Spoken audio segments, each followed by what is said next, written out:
Hi friends, welcome to simple vlog. இன்றைக்கி அவரைப்பருப்பு குழம்பு எப்படி செய்யலான்னு இந்த வீடியோவில் வந்து பார்க்க போகிறோம். பாசிப்பருப்பு, தட்டைப்பயிறு, துவரம்பருப்பு இதிலெல்லாம் நீங்கள் குழம்பு வச்சு சாப்பிட்டு பார்த்துருப்பீங்க. இந்த அவரைப்பருப்பு வந்து மற்ற குழம்பெல்லாம் விட இது ரொம்ப ரொம்ப சுவையான முறையிலையும் நல்ல மணமாகவும் இருக்கும். கண்டிப்பாக வீடியோ வந்து முழுமையாக பார்த்துட்டு இந்த சுவையில் வந்து அவரைப்பருப்பு வச்சு செஞ்சு பாருங்கள். இது இட்லி, தோசைக்கு ரொம்ப சுவையான முறையில் இருக்கும். சாதத்துக்கும் ரொம்ப அல்டிமேட்டாக இருக்கும். வீடியோவை பார்க்குறதுக்கு முன்னால் வீடியோவை லைக் பண்ணுங்கள், சப்ஸ்கிரைப் பண்ணுங்கள், பெல் ஐக்கானில் ஆளுங்கிற பட்டனை கிளிக் பண்ணி வாங்க. இந்த குழம்பு வந்து ரொம்ப சுவையான முறையில் எப்படி செய்யலான்னு பார்க்கலாம். அதுக்காக அவரைப்பருப்பை வந்து ஒரு அரை மணி நேரத்துக்கு முன்னால் ஊற வச்சு எடுத்து கழுவி வச்சுருக்கிறேன். ஊறும்போது அவரைப்பருப்பு நல்லா பெரிய சைஸ் ஆகிரும்.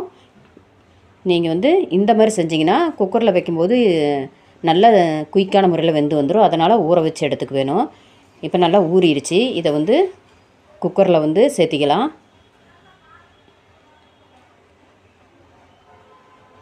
இப்போ அவரைப்பருப்பு வந்து குக்கரில் வந்து சேர்த்தியாச்சு. இதோட தக்காளி வந்து ஒரு 3 தக்காளி சேர்த்திருக்கிறேன். நீங்கள் எந்த அளவுக்கு அவரைப்பருப்பு எடுத்துருக்கிறீங்களோ அதுக்கு தகுந்த மாதிரி தக்காளி வந்து கூட்டி சேர்த்திக்கிங்க. ஏன்னா நம்ம புளி வந்து சேர்த்துறதில்ல, தக்காளி மட்டும்தான் சேர்த்த போகிறோம். அதனால் பச்சை மிளகா ஒரு 5 பச்சை மிளகா சேர்த்திட்டு 10 பல் பூண்டு சேர்த்திருக்கிறேன்.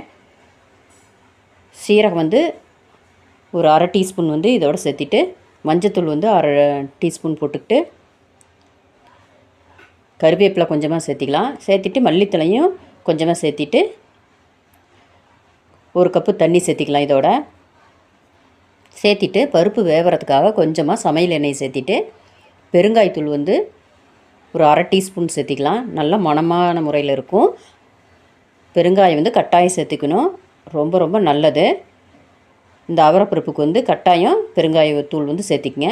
இப்போ எல்லாம் நல்லா கலந்து விட்டுட்டு குக்கர் மூடி போட்டு ஒரு 3 விசில் விட்டு எடுத்துக்கலாம். ஏன்னா நம்ம பருப்பு ஊற வச்சுருக்கனால நல்லா குழைய வெந்து வந்துடும். இப்போ பாருங்கள், பருப்பு தக்காளியெல்லாம் நல்லா குழைய வெந்து வந்துருச்சு. இப்போ கரண்டியால் நல்லா கலந்து விட்டாவே நல்லா மசிஞ்சு குழைய வந்துடும். இப்போ வந்து இதுக்கு தாளிப்பு கொடுக்கலாம். அதுக்காக கடாயில் வந்து எண்ணெய் வந்து ஒரு 3 டேபிள் ஸ்பூன் சேர்த்திட்டு, கடுகு அரை டீஸ்பூன் போட்டுட்டு, உளுந்தம்பருப்பு அரை டீஸ்பூன் போட்டுட்டு, இதோட தட்டி ஒரு 5 பல் பூண்டு வந்து சேர்த்திட்டு, காஞ்ச மிளகாய் வந்து இதோட ஒரு 4 காஞ்ச மிளகாய் கிள்ளி சேர்த்திக்கலாம். கருவேப்பிலை கொஞ்சமாக இதோட போட்டுட்டு நல்லா தாளிச்சிக்கலாம். நல்லா பூண்டு வந்து நல்லா மணம் வந்துட வேணும். இப்போ தாளிக்கும்போது இப்போ சின்ன வெங்காயம் வந்து இதுக்கு போட வேணும். அப்போ தான் ரொம்ப சுவையான முறையில் இருக்கும். சின்ன வெங்காயம் இல்லைன்னா பெரிய வெங்காயம் வந்து சேர்த்திக்கிங்க. நல்லா பொடியாக கட் பண்ணி சேர்த்திக்கணும். கொஞ்சம் அதிகமாகவும் சேர்த்திக்கிங்க, அப்போ தான் ரொம்ப சுவையான முறையில் இருக்கும். வெங்காயம் நல்லா கண்ணாடி பதத்துக்கு வெந்ததும் இதில் வந்து சாம்பார் பொடி 1 டீஸ்பூனும் மல்லிப்பொடி 1 டீஸ்பூனும் சேர்த்திக்கணும். சேர்த்திட்டு நல்லா எண்ணெயிலேயே 1 நிமிஷம் அப்படியே மசாலா வாசம் போகிற அளவுக்கு குக் பண்ணிக்கணும். நல்லா கலந்து விட்டுக்கணும். இந்த மசாலா தான் ரொம்பவே சுவையான முறையில் கொடுக்கும் இந்த குழம்புக்கு.